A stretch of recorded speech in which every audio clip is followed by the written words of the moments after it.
வாடா வா. இன்னும் எத்தனை பேர் இப்படி கிளம்பிருக்கீங்க?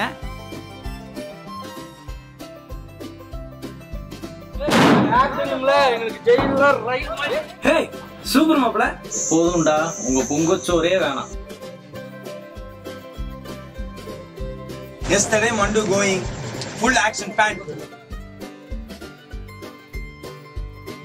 நாங்க என்னடா பண்றது? கூட்டத்துல செருப்பு கழட்டி எறிஞ்சா அது சனி பிடிச்ச காலையில தான் உழுவ. ஐயோ அப்படியே சொன்னேன். சாரி மாப்பிள, ஸ்பெல்லிங் மிஸ்டேக் ஆயிடுச்சு.